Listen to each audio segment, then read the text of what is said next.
Hey YouTube, it's Will. And it's Mac. And you're watching Will and Mac React.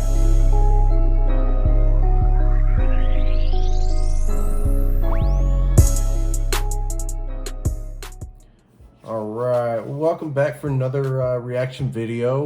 We're back with another Trevor Noah. We're definitely digging him. You know, he's hilarious. You know what I mean? I'm enjoying his stand-up more than his show. So, you know what I mean? So what about you? I just love him. Yeah. I always did. Yeah, he is. But you get to see a little different element, you know what I mean, with his stand-up compared to his show. So I'm definitely digging it. So this one we got today is live at the Apollo. We've had a few requests for that one, and you know, we're not going to turn down a Trevor Noah. You know what I mean? We love him. So yeah. All right. Well, let's not waste any more time, and let's get into this video. Let's do it. All right.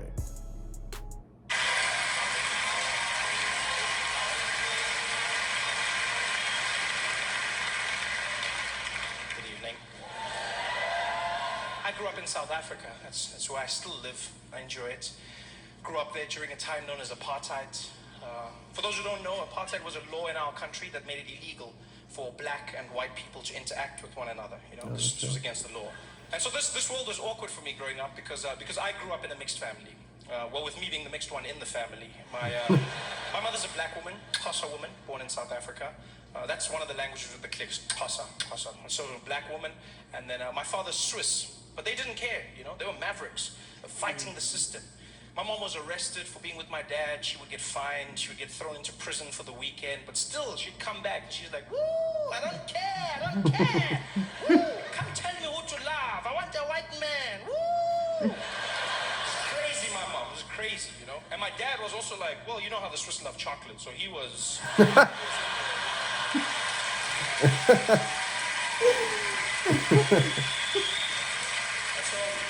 So they got together and they had me, which was illegal. So I was born a crime, which is something I don't think they ever thought through, because as a family we couldn't live together, you know? Like in the streets we couldn't even be seen together.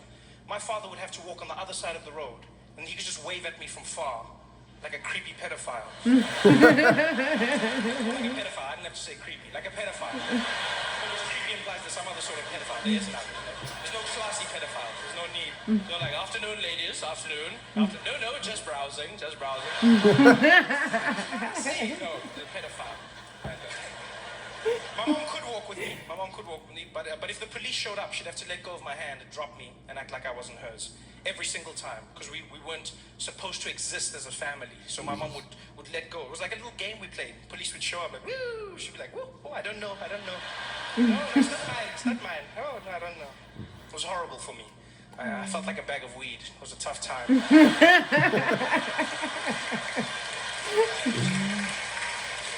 downside of being light was that being light, I was different. People mocked me, gave me names like mixed breed, half caste. I hate that term, half. Why half? Why not double? Or twice as nice? I don't know. They give you weird names. I just wanted a cool name, you know? I wanted to be black, to be honest. That's all I ever wanted. Especially since one day growing up, I met an American. And he was shocked that in South Africa we had all these titles. And he said to me, he said, well, you know, Trevor, if you go out to America, they'll label you as black. And I said, really?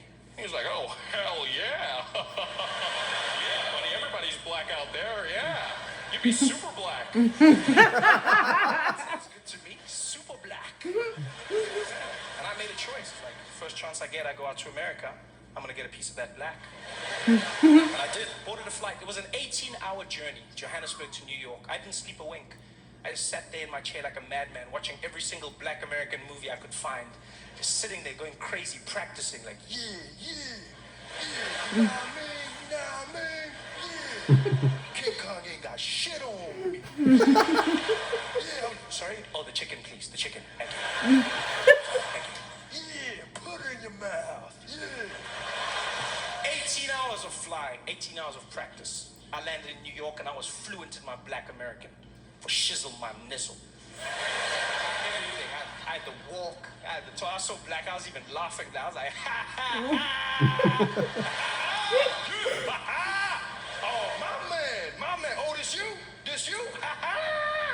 That means the coolest thing in the world. Black Americans are so cool and confident. They'll make you feel good about yourself just by asking if you are you. Just imagine, they just walk up to me like, hey yo, this you? This you? No, for real, man, this you? Yeah, I think it is.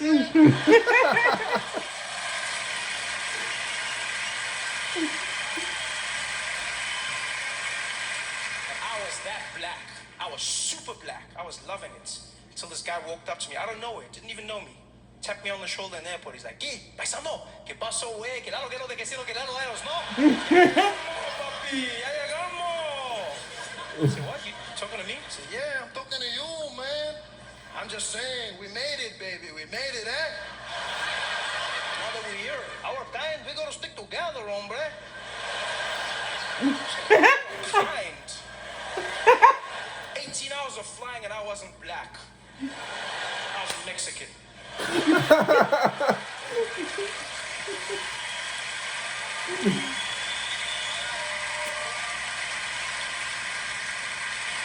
Mexican. So I started learning Spanish. Why not? Then I've also started learning German. I learned German to connect with my father. You know, lost contact with him for many years because of apartheid. And so now we're starting to learn each other, which is taking time, but we're doing it slowly. I think the language will help me, you know, because I don't think he's proud of me. He loves me, but I haven't earned his pride. I think partly because of my job. As a comedian, I don't rank that high in the world of German anythings. Comes across in the small conversations, you know. Like one day we're having lunch, my dad looks at me and he goes, so Trevor, what do you do now, eh? You got a job, do you work? I said, yeah, Dad, I'm a comedian, stand-up comedian. He's like, yeah, so the clown, eh? Yeah. No, whatever. German's holding me back, you know. I dream of impressing him with his language. I'll get to his house one day, he'll welcome me at the gate, like, clown boy! I'll be like, Guten Tag, Vater. Epic, it's got that feeling. So I started learning. I learn in different ways, you know, to watch German movies, play German speeches on my iPod when I sleep. Your brain remembers things you don't even know. It's beautiful. The only hiccup was, turned out I downloaded some of Hitler's speeches. It's not like Google warned me, don't judge me. Google wasn't like, oh, not those ones. No, it just let me download everything. And so I learned some of his nuances, not his philosophies. It's just, I've been told that when I speak German, sometimes I sound distinctly Hitlerish. Which I found out in Germany, which is not the best place to find out that you've got Hitler vibes. Would have rather found out at home. And, it was actually, it's funny now, not so much then. I was in Cologne, Germany, beautiful area. I'll never forget, I was walking around and I went into like a little sandwich shop, you know, like one of those Subways where you make your own sandwich. And I walked in, the woman was really nice to me. She was like, Guten Tag, kann ich Ihnen helfen? And I looked at her and I thought, confidence, Trevor, confidence. I said, Guten Tag! Ich will ein Kleinboten! Das schwarze Boten! Oh my god. Gib für mich auch die Salami! Und ein Pepsi-Cola trinken, bitte! And she shut herself. I'll never forget the look in her face. She went pale. She looked me straight in the eye and she said, "Der schwarze Hitler," which means the black Hitler. I was so happy. She said Hitler, but at least she said I was black. Oh man. That was good. That was good. I think the best comedians are the smart ones, like, you know, very intelligent, and you can see he's a very smart man. Yeah. So I label him a comedic genius, like very smart. Yeah, I agree. Saying comedians are very smart. They're on a whole nother level. You know, the stuff that they talk about, it's not just mind-numbing, just basic stuff. You know what I mean? Like the good ones. The good ones, exactly. Yeah, absolutely. Oh man. Well, thank you for that. Thank you for that request, guys. You know, we're down for more Trevor Noah. Please bring it on. We love what he does, so please don't forget to like, subscribe. Please comment down below. Yeah, we love to hear from our viewers. You know, please tell us about yourself. You know, let us know what you want us to react to, whatever it is. You know, from music to comedy to whatever. Just put it down there. We're gonna get to it. So until next time, guys. Peace.